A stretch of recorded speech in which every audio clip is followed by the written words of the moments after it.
जहां Bangladesh national party बड़ी जीत की तरफ बढ़ती हुई दिख रही है। तारिक रहमान के नेतृत्व वाली बीएनपी ने 212 से ज्यादा सीटें जीत ली हैं। बांग्लादेशी मीडिया के मुताबिक अब तक 260 सीटों के नतीजे आ चुके हैं, जिनमें बांग्लादेश नेशनलिस्ट पार्टी 212 सीटों पर कब्जा कर चुकी है।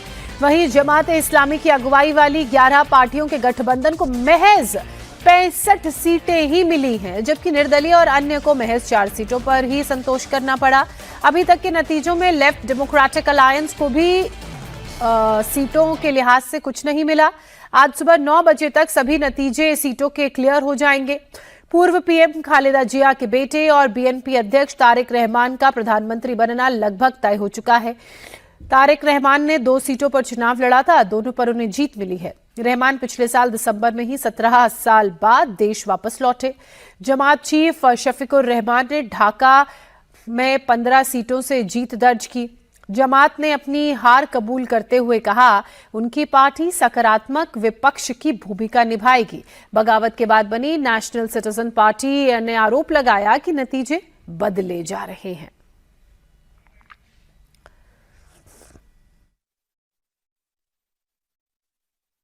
हुए चुनावों के नतीजे सामने आ रहे हैं।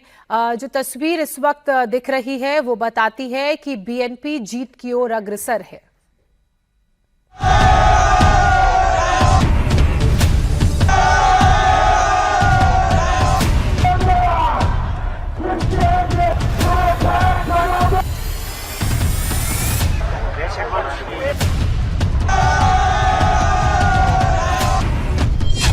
तारिक रहमान के हाथों में बांग्लादेश की कमान।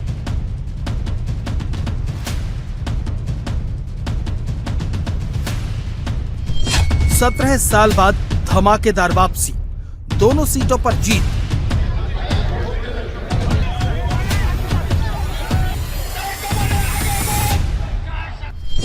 बीस साल बाद बांग्लादेश की सत्ता पर बीएनपी का डंका।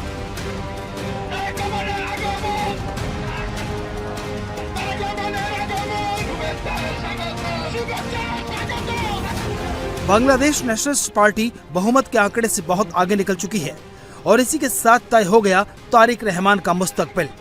ये तय हो गया कि तारिक रहमान बांग्लादेश के अगले प्रधानमंत्री बनेंगे। तारिक ने न केवल बीएनपी को धमाकेदार जीत दिलवाई है, बल्कि उन्होंने ढाका 17 और बोगरा 6 दोनों सीटों से शानदार जीत दर्ज की है। तारिक रहमान की जीत बांग्लादेश की राजनीति में बड़े बदलाव का संकेत मानी जा रही है। तारिक रहमान को राजनीति विरासत में मिली है। उनके ऊपर इस राजनीतिक विरासत का सही उत्तराधिकारी साबित होने की चुनौती है। 20 नवंबर 1965 को ढाका में जन्मे तारिक रहमान बांग्लादेश के पूर्व राष्ट्रपति जियाउर रहमान और पूर्व पीएम खालिदा जिया के बेटे हैं। उनके पिता ने बांग्लादेश की आजादी में निर्णायक सैन्य भूमिका निभाई और उन्हें अनाउंसर ऑफ द लिबरेशन भी कहा जाता है।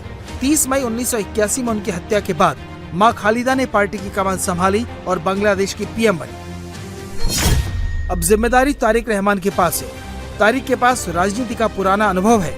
हालांकि 2008 में वो तत्कालीन केयरटेकर सरकार को ये भरोसा देकर देश के बाहर गए थे कि वो राजनीति में हिस्सा नहीं लेंगे।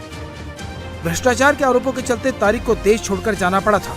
इन 17 सालों में तारिक रहमान भले ही देश से बाहर रहे हों, लेकिन वो राजनीतिक गतिविधियों में लगातार शामिल होते रहे। लंदन से ही कई बार उन्होंने पार्टी की रैली और बैठकों को संबोधित किया। इस बीच 15 साल तक बांग्लादेश में शेख हसीना का शासन रहा। रहमान को अपनी वापसी का कोई रास्ता दिखाई नहीं दिया, लेकिन 5 अगस्त को बगावत के बाद शेख हसीना ढाका छोड़कर दिल्ली आ गई और रहमान की वापसी का रास्ता तय हो गया। लेकिन इससे पहले उन्होंने सियासत का अच्छा खासा अनुभव कमा लिया था। रहमान ने ढाका के शाहीन कॉलेज से ग्रेजुएशन करने के बाद राजनीति और अंतर्राष्ट्रीय संबंधों का अध्ययन किया। 1980 के दशक में लोकल पॉलिटिक्स में एंट्री ली। बीएनपी के अंदर बड़े पदों तक पहुंचे।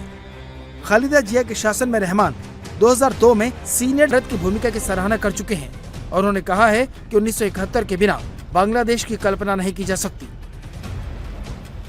रहमान के लिए ताज कांटों भरा है, क्योंकि सबसे पहले उन्हें बांग्लादेश की उन कट्टरपंथी ताकतों से जूझना है जो इन चुनावों पर ही सवाल खड़ा कर रही हैं।